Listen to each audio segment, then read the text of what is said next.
Do you understand the words that are coming out of my mouth? Quiet, numbskulls, I'm broadcasting. Can we get serious now? One thing that did happen during the 60s was some music of an unusual or experimental nature did get recorded and did get released. Now look at who the executives were in those companies at those times. Not hip young guys. These were cigar-chomping old guys who looked at the product that came and said, I don't know. Who knows what it is? Record it, stick it out. If it sells, all right. We were better off with those guys than we are now with the supposedly hip young executives who are making the decisions of what people should see and hear in the marketplace. Success in the music business begins with a dream, a vision. This podcast will give you, the listener, the insight and tools to turn that vision into a reality. Meet the industry professionals who work day by day behind the scenes, helping to make those dreams come true. Welcome to the business side of music. Most of the people that are listening to this special episode of the business side of music know our very own Bob Bender as the show's host, or as the producer of other podcasts, including War Paint, Between the Notes, under his Lot of Dogs banner, but that only scratches the surface of who this man is. Bob's career as a successful music entertainment industry executive spans over 45 years, working in almost every facet of the music business. He's not here with us today.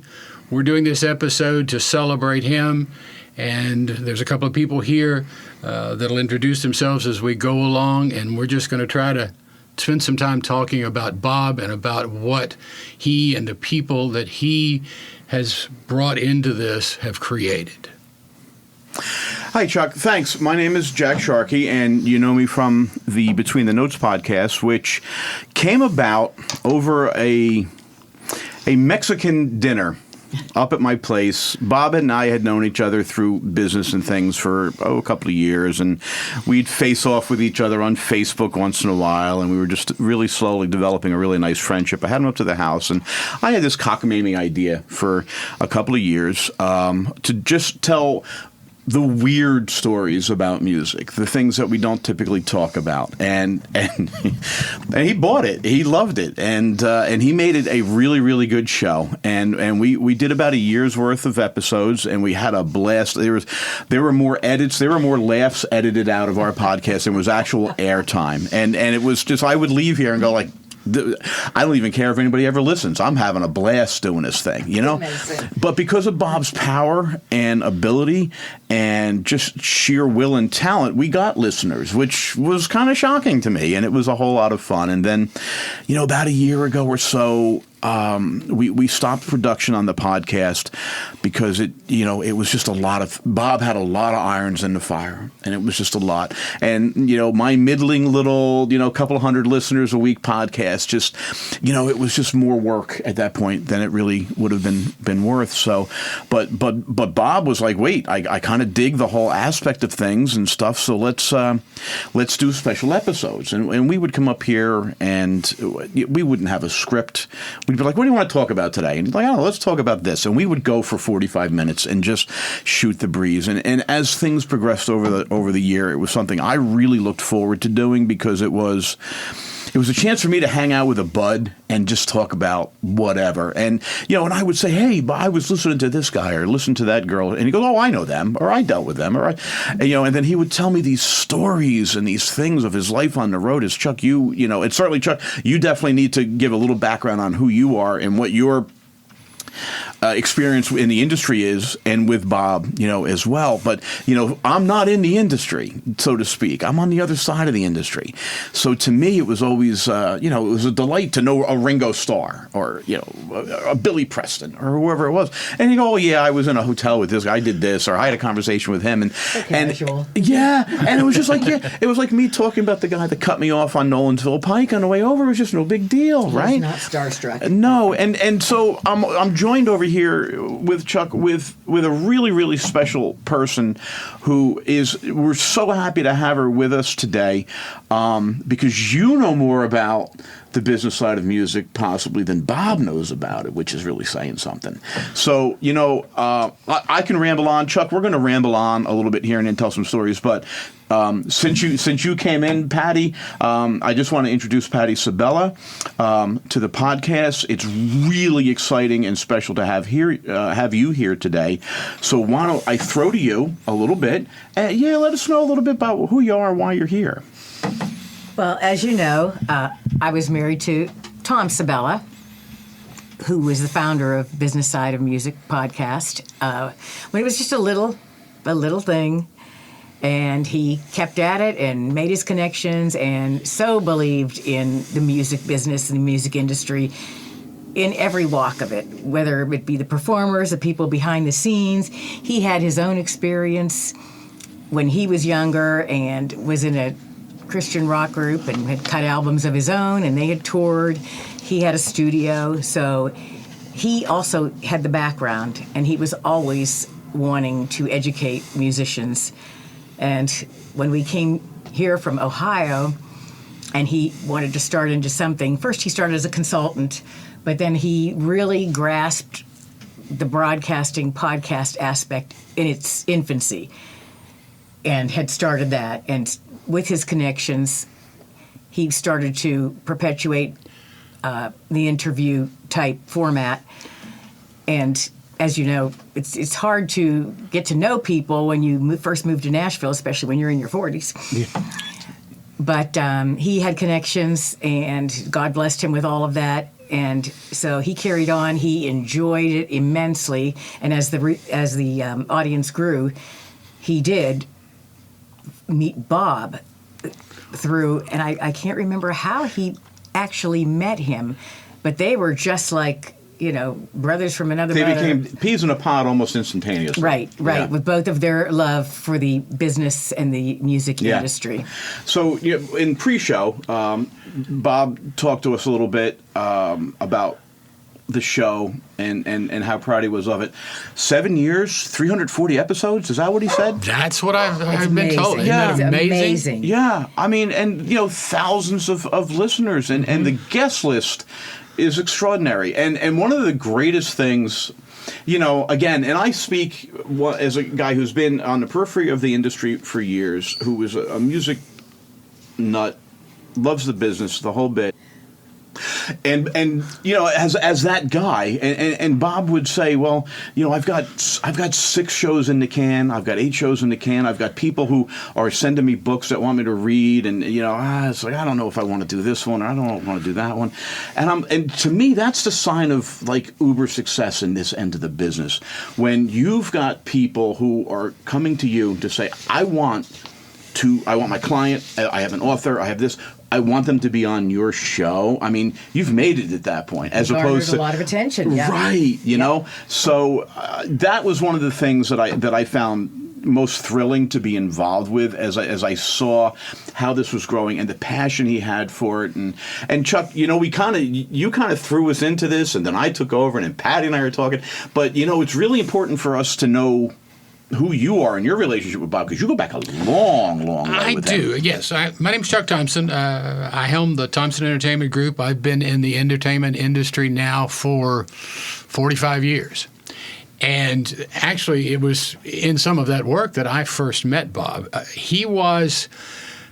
Let me get this right. When he and I first met, he was the manager of artist development at Curb Records. I mean, he was working with artists like Tim McGraw and Leanne Rimes, Jody Messina, Hank Williams Jr., and then he moved on to oversee their Christian retail segment, which helped him develop that into $1 million division for Mike Curb, and led him to become Curb's director of sales.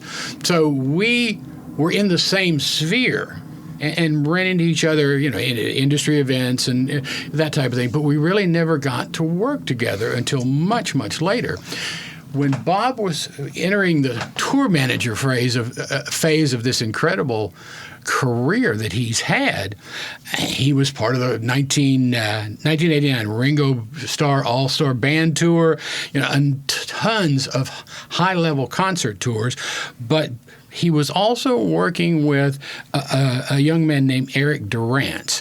And Eric through Curb Records, had just transitioned from being the front man for the Christian rock band Big Dismal to start a country music career. I took Eric on with a partner that I had as management. And Bob and I got to work together, and that's when I saw a side of Bob that I had never seen before. His ability not only to make the most insane touring situations make sense, but to deal with people in a way that just immediately put them at ease. Right. He never flaunted his own knowledge, yet spending about 30 seconds with him, you knew that behind those eyes was knowledge and the ability to immediately do things that most people don't even know exist and make people trust him as he did it. Yes. Yeah, and it made you shape up a little bit. It made you step your game up a little bit because you weren't getting anything over on him. No. You were not going to get anything over on him. No. And, and as a guest, that was a cool thing. I think that's why it made the show so compelling to listen to. If I do an interview, it's like, okay, I'm a fan, right? He's doing an interview going like, okay, so tell us your story. Yes. Tell us the story. And that's what made it, so compelling. And it was just... It's a career arc. I have a great anecdote. One of the shows that we did with Between the Notes, I had interviewed a musician from a band called Black Oak, Arkansas. Maybe you've heard of it, maybe you haven't. Well, I'd been a fan for years, and I had developed quite a friendship with the guy. I went out to his house in Memphis, Tennessee. And I came in all excited that, he goes, oh, yeah, that was the first gig I worked on. I picked him up in a station wagon and brought him to the Santa Monica Civic Center or something. And I'm like, Bob, you have to stop. I said, you've got to give me one. You got to just throw one at me, And it was just, we laughed and laughed because he couldn't. So, yeah, but I didn't know that you guys had not really been involved with each other until almost, when you think about it, kind of recently, in terms of years, yeah. That one project was probably 15 years ago. Yeah. And it was a short time span of a project for me. But, yeah, that was the first time that we got a chance to work together. So let's take a little break, and we'll be back together to talk about this special day. Are you a fan of 80s and 90s country? Then check out Throwback Country Music, the weekly nationwide show hosted by me, Britt Jones. I have exclusive interviews with legends and icons that include Grammy Award winners and Grand Ole Opry stars. You can listen to the show wherever you get your podcast or watch it on our YouTube channel or our Facebook page. For more info and access to these options, visit our website at throwbackcountrymusic.com. That's throwbackcountrymusic.com. Branding. What is it really? It goes by many names: marketing, licensing, and image. When in reality, it's 7 key branding formulas that all need to harmonize perfectly. Mess up just one formula and you have compromised the whole brand build.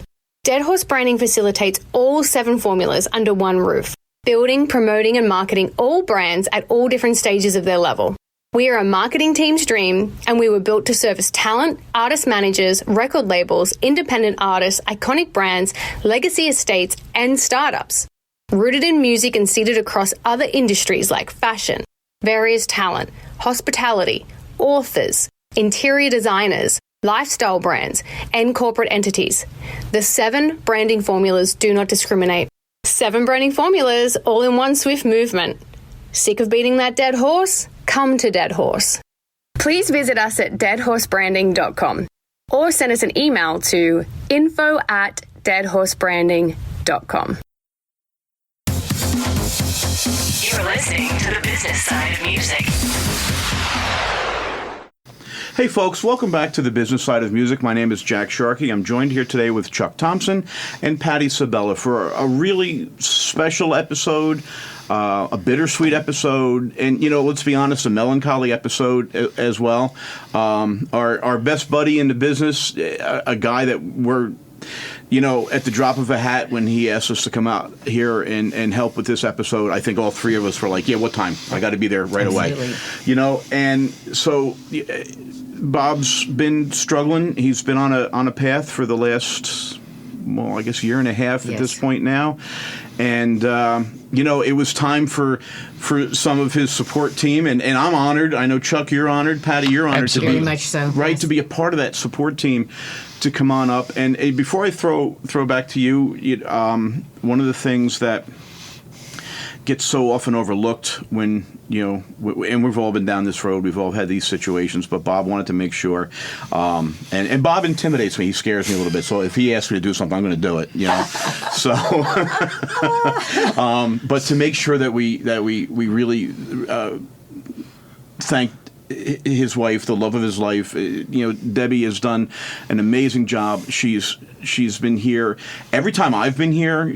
And especially in the last couple of months, she helped traffic cop, and get things ready and make sure that we're on time and the whole bit and the health and Extremely stuff. supportive. Yeah, Yep. Yeah, and we should all be so blessed to have somebody in our life like that. And I wanted, before we moved on, I wanted to make sure at least I got that out. I'm sure you've got things that you want to say as well. So anyway, I'm going to throw to y'all, and let's kind of get back to where we're going. What we're talking about today is the legacy of a really good friend of ours. And I think jumping back into where we were before we took that break, Bob always took this incredible base of knowledge that he had and knew how to use it to help people. We talked about the fact that, when the show started, and I have to say to you, Patty, too, that I got to meet Tom with Bob when they first started this thing out. I did not know that. A long time before I was on the show or had any relationship to it. But Bob was always mindful of what Tom had started, and every time he would do a show, or I would do a show with him, or he would have some of my people on his show, he would talk for a few minutes about making sure that what he continued to do with this show, as well as any of the other shows that he put together, like your show, stood up to the standards that Tom helped him understand and to make a part of what he does and what he helped to create. He was very cognizant of Tom's level of standard level, yes, and where he wanted to be. And there's, if in the studio here, if you all have ever seen it when it's been filmed, like obviously we're not filming today, but there's a picture of a gentleman. He's right over in front of me, to Chuck's right, and we were just sitting here chatting in a pre-show one day. I say, Bob, who is that? and he explained that that's Tom, that's his partner. And after he was done, I was like, oh, I've known that guy for 30 years. I know him. I've never met him. I didn't know him, but he spoke of him so eloquently and so lovingly. And then what it made me do was step my game up when I would come in and I would write my scripts for the show and stuff, because there was this feeling like, if you're going to be in this studio, you're going to do it right. And there was one guy, I said, Bob, we can talk to this guy. It will do it by phone. He's like, no, we don't do phone. We don't do phone. But Bob, no, we don't do phone. And why? Because it didn't sound right. Because it wasn't what he wanted it to be.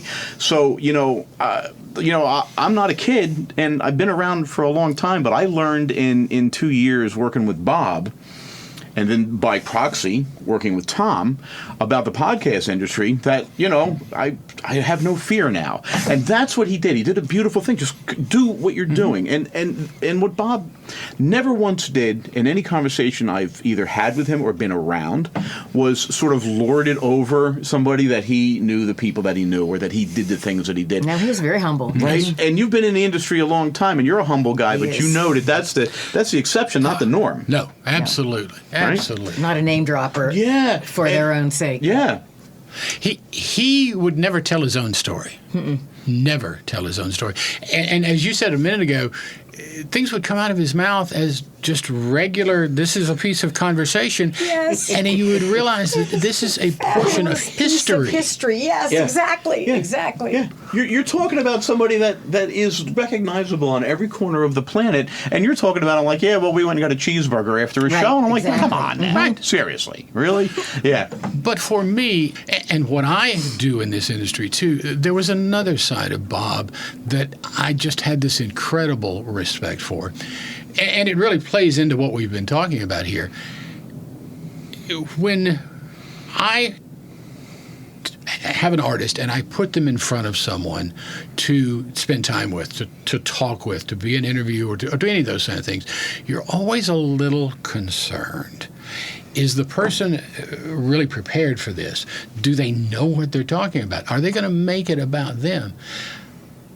In all of the interviews that I have either been a part of or had one of my artists to be a part of or just heard Bob do, that was never. He always made the person sitting across from him the star of the show. Right. And that's just, it doesn't happen. That's a talent. That's a talent to do that. Yes. We had fun with Between the Notes because I wouldn't tell Bob what we were talking about until the day we started talking about it. So the way that we would record is we would do 3 or 4 episodes at a time. We'd just bang them out. You know, we'd have a cocktail or a sip of soda in between and grab a chocolate bar and just bang them out. So he wouldn't know. And it was really delightful for me because he was always so prepared. He was always so ready to go. And if you've listened to Between the Notes, you know that we went down some strange alleys because it's what was fun about it. And I would be throwing just things at him, and he never missed a beat. He'd sit there and would basically look across the table at me and go, "Okay, Jack, what else you got? You got something?" Right? And it was delightful because again, challenging you, right? And it made me write better. It made me broadcast better, if you will, right? Because I knew that no matter what I did, he'd sit there nonplussed and go, "Yeah, okay, here's a story I got for you." You know, it was phenomenal. It's a wealth of knowledge and experience. You know, so some of the most to live to get. Yeah, you have to live that life, and I think one of the things that Bob was. I don't want to use the word crusading about because he certainly was not a crusader. But one of the things that he held dear was making sure, you know, that moment in time is gone. It doesn't really exist anymore. Right. But he lived right in it, and he wanted to make sure that the new generations of musicians and artists and producers and whoever they were knew what the legacy was and knew where they were coming from so they could carry that on. And to me, that was the proudest part of Business Side of Music.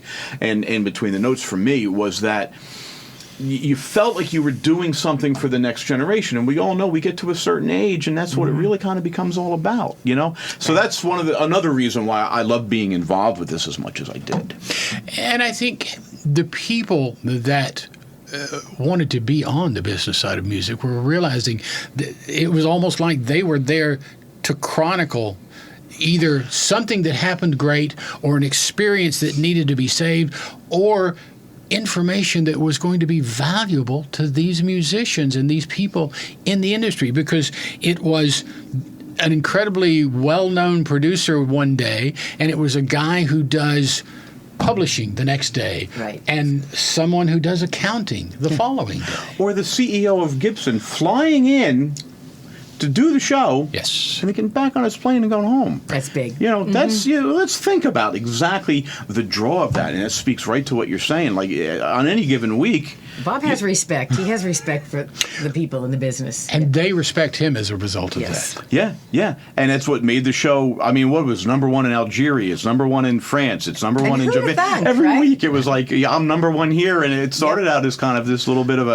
a joke, and then you started realizing, well, wait a minute, you know, this is a big deal. This show. I mean, thousands of listeners a week. Well, I mean, they grew it to a show that was constantly ranked in the top 15 of music interview shows on Apple Music, one of the top 7 music industry podcasts on Spotify, over 250,000 downloads, listened to consistently in over 120 countries around the world. That is so gratifying.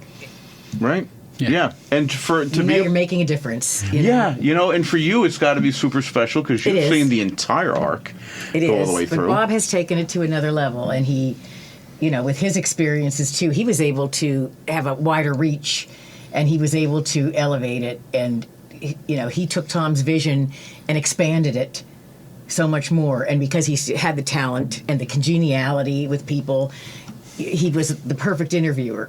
And everyone wanted to be interviewed by him because they felt comfortable and respected. And by the same token, he loved what he was doing. I think you had said he had a passion. He had a passion for it. Yes. Passion for the music business, for the people in the business, for the people he worked with. And he loved Tom like a brother. They were not just associates. They were palled around all the time. And that was evident in every time you had a conversation with Bob about Tom. We're going to take a quick break. Please support the sponsors, as a special way to say thanks to the business side of music and all the work that Bob's done. Please take a listen to these messages, and we'll be right back. This is Mark Allen Barnett, singer, songwriter, creative coach, and mentor. Are you an artist or songwriter, or a family member or friend of someone who is? Are you trying to find your way through the often confusing world of today's music business? I'm here to help. Over the past 40 years, I've written and recorded hit songs, have had more than my share of live performances, and have seen the ups and downs of the music industry and what Music City, also known as Nashville, has to offer. I'm here to share that information with you. The Mark Allen Barnett Songwriting Tours of Nashville are a one-day to multi-day private interactive workshops developed to help you discover your best approach to songwriting, performing in front of a live audience, along with the correct way to network within the music industry. Our workshops are based around what you need to know. While in Nashville, you get an insight from behind the scenes, learn about the history of Music City, separate fact from fiction, and give yourself or a loved one the time of your life. This workshop makes the perfect gift for someone you love who wants to get their foot in the door of the music business the right way. For more information, go to www.markallenbarnett.com or www.musicchoosesyou.com. Remember, you don't choose music. Music chooses you. As a musician, you have a dream. That vision of what success looks like for you. Though it's not only about the money, money is a part of it. Whether you've been extremely successful or just striving to maintain a regular cash flow, you need a plan. Money Concepts can help you develop a customized plan to achieve the financial stability and success you want. For over 40 years, Money Concepts has been providing holistic financial planning services to individuals, families, and business owners. As an independent firm, Money Concepts and their associates are committed to always represent the best interest of the client. It's really about independence coupled with committed benevolent interest, which means that they can represent your client, not a product supplier. It's not about selling products. It's about helping you achieve success. To learn how this can benefit you, contact John Adams at 737-867-9309. That's 737-867-9309 for more information. You're listening to the business side of music. Hey folks, my name is Jack Sharkey, and welcome back to the business side of music. We're doing a really special episode this morning here in beautiful Nashville, Tennessee at Music Dog Studios. We've got Chuck Thompson in the studio, longtime industry veteran. We've got Patty Sabella, who is so close to the actual beginning of this episode, not the episode, the whole entire podcast. I mean, all of the reason we're here. And we're doing something that, I'm going to be real upfront with everybody in the drive up. I've got about an hour ride to get up to the studio, and it was a long ride this morning because it's a heavy episode. Yes. But it's also a sweet episode, and it's a loving episode, and I'm finding it to be sitting here with Chuck and with Patty and Debbie's in the room next door. A lot easier than I thought it was going to be, and trust me, I didn't think it was going to be that easy. But because we're celebrating today, absolutely, right? It's not a day there's going to be that times are going to come. Today's a day to celebrate, and what we're celebrating today is first and foremost our really good friend, a guy that has universal respect and love. I've never met anybody that was just as well liked as he is, and that's Bob Bender, your host of Business Side of Music. So we're just kind of chatting a little bit. We're telling some stories. We're telling some anecdotes, and we're trying to live up to the legacy that Bob taught us. Absolutely. Right? Yeah, absolutely. It's not easy. So that's what we're doing.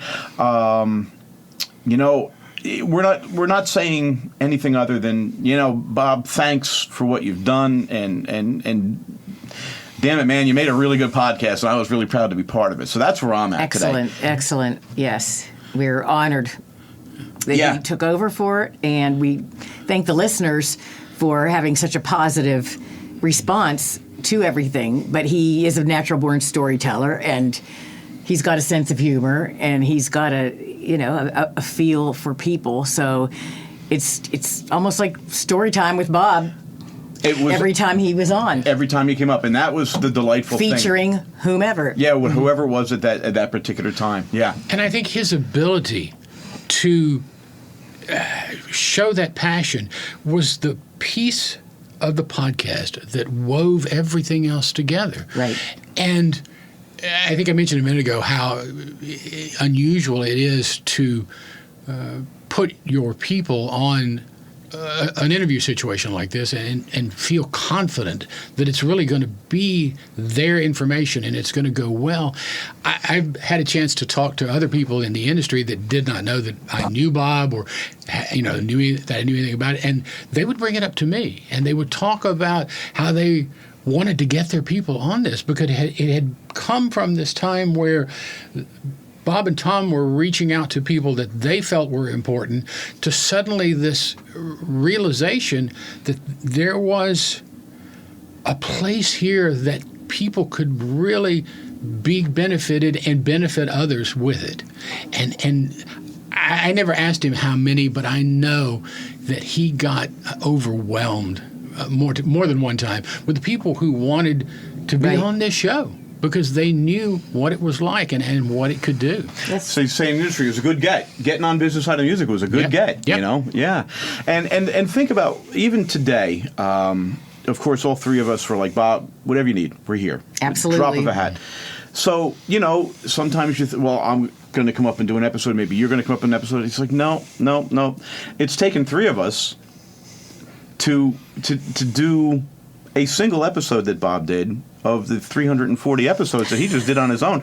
He needed three of us, and we had to prepare. You and I, we never met before this week, but we've certainly been emailing and texting back and forth. So think about the amount of work that we have to do to just come in, and this is not a prepared interview thing. This is just three really good friends chatting about the guy that we love. But, hats off to Bob, because he did this week after week after week. On his own. For 7 years. Yeah. I edited a couple of episodes of my podcast. It wasn't my podcast. It was our podcast, Between the Notes. And, I've been in an editing bay before. It wasn't new to me. But Bob was over my shoulder, in spirit the whole time going, yeah, there was a cough there. You're going to get that out of there, right? Or whatever it was, yeah, right? And it was just wonderful to step it up, but I was exhausted when I was done. I didn't want to do that anymore. It's a lot out of you, doesn't it? It does. It's a lot of work, yeah. So here we are, three of us battening down the hatches and saying goodbye. So, I think moving forward, what I would ask everybody to do is to live in that same spirit, to approach the industry, whatever industry. It doesn't have to be the music industry. Whatever you do, approach it with that passion, that joie de vivre, that love that he had for everything he did, and remember all of those details, right? Remember all of it, because there comes a point where there's going to be thousands of people around the world who might possibly want to go, I learned something from that guy. Absolutely. Pretty awesome. Absolutely. And just as I think Bob did, I think we all should recognize that and as I look around this room, we're all a little older, maybe. Of a certain age. Yes, Chuck. Very good. Thank you for that. Thank you for that. But there becomes this time where it is our responsibility to be able to pass on this critical information and this critical understanding and way of thinking to people that are coming up behind us. Especially in an industry that isn't as much flux as the music industry is right now, with as much change. That anchoring, the anchoring of an industry veteran who's a pro, who's a good, who brought those people in around him. It's so important to keep things moving forward in an industry that could fall off a cliff at any minute. Think of all the changes that have occurred in the last 50 years in the music industry, the recording industry. It's a totally different animal now, the way things are marketed and gone on. Yeah. Even the development of the world of podcasts is incredible. I mean, I talked about how I met Bob long before, this became a thing, there was a time when the industry here in Nashville was rather centralized. I mean, in about a 6-block radius, where everybody's office, and we did things together. We're so far flung now that I do business with people that I've never met. I've spoken to on the phone or I've Zoomed with, but they're in Canada or Europe, or and we've lost that sense of sitting across the table, yes, and having this conversation, and being able to be friendly and exchange information, and that's what Bob made the business side of music. So we met. I got booked onto this show. I'm an engineer for a consumer electronics company. I'm an audio engineer, but I work on the consumer end of the business. Wow. And so home theater and things like that we're talking about. And so I got booked on the show, and I get booked on shows all the time. I have that I can do that marketing like nobody's business, And but he wanted to meet and come down face to face, which never happened to me. I always did things on a Zoom meeting or whatever, and we'd go. And he's like, "No, the podcast we do a live interview." So he came down to my place, and we sat in the theater that I had, and. It was astounding, because it was like the first time I'd actually done one of these things where I was talking with somebody who really knew what they were doing. It wasn't intimidating. He did not intimidate me, but there was a level of, we're going to do this right. And from that day we became fast friends, after that, because I had such a delightful experience working with a pro. Right. And I like to think that I was able to at least maintain some level of walking right behind him as we did this, and as time came to pass, I learned so much from him, and again, we talk about being of a certain age, when you're able to be the age that I'm at, which is, whatever it is, it is. Over 35. Over 35. Very Thank good. you, Patty. Thank you so much. And to say, but I met this guy only 5 years ago, and I learned so much from him in that 5 years. That's a profound statement, and that's something that we should all kind of maybe try and do ourselves, to be that guy. I'd love to be that guy that that Bob is. So, So wow, here we are. Well, and I think I want to echo back to something that you said a minute ago. Debbie is someone that needs to take a lot of credit, and I don't think Bob would be offended about that at all. She was his rock, and she is his rock, and I've seen her in this studio plugging in chords like whatever a roadie, it takes. Yes. And it was amazing to watch the two of them together. What a team. With this shared vision. Yes. And she appreciated what Bob could do that nobody else could do. I've seen the look in her eyes more than once. That's amazing. And when we started Between the Notes, and we would be talking about marketing, and we'd be talking about how we're going to grow and what we did and all. And, you talk about her plugging in chords or whatever. She was right there having these marketing conversations. And I've been a marketing guy for 30 years, and it was awesome to talk to somebody who was that passionate and knew just where I was at with things, to kind of do that. They were such a team. He handled one end of it. She could handle the other end of it, and then, as this journey for Bob started a year and a half ago, that went to an entirely different level. Right. Yes. And she took on more. More support. Yeah, and more involvement, and was his protector and his enforcer, and like you said, his support. His rock. And he would be the first to say that. Yeah. That Debbie's my rock, and seeing them together. It's a beautiful thing. Yeah, is a very nice thing to see, because you can see they're devoted to each other, and they're a team. Right, and they enjoy each other. It's beautiful. It makes it somewhat easier, right? So Chuck, it's funny, when we first started talking about this earlier in the week, when we knew we were coming up to do this, we were like, well, we're going to do 10 minutes, we're going to do 50 minutes, we're doing an hour, and the answer was like, I have no idea, and you can we could go on for hours about this. It certainly did not last 10 minutes, but there comes a point where in everybody's life and everybody's time, you have to kind of say, we're here, we love you, thank you for everything that you've done for us. And in the spirit of that, I just want to thank everybody for listening. I want to thank everybody for joining. I want to thank everybody for supporting not only the business side of music, but personally thank Bob and thank the audience for supporting what I did, my crazy scheme of a thing that just was a whole lot of fun to do. But I think more importantly, I want to thank y'all for being here today and for allowing me to be a part of this, and thank Debbie and thank Bob for allowing us and me to be a part of this. So, I'm very honored also to be among you both. When Debbie first gave me the phone call and Jackie and you and I started talking, I wasn't sure that I was going to be able to accomplish this because of the great respect that I have for Bob. And it has been very difficult for me from an emotional side, but also as the three of us sit here and we start to talk about Bob and we start to remember things, I can speak for myself and say, and I think you will probably echo this, this was a great salve to my soul. And I can say to you people that have heard this podcast, have listened to it religiously, or just heard one, or may not have heard any yet, find it again. Listen to it. This man brought something special to this world. And if you allow yourself to be, if you allow yourself to take this in the spirit that Bob Bender puts it out there to you, it will make you a better person. It will make your business better. It will make your life better. Yeah.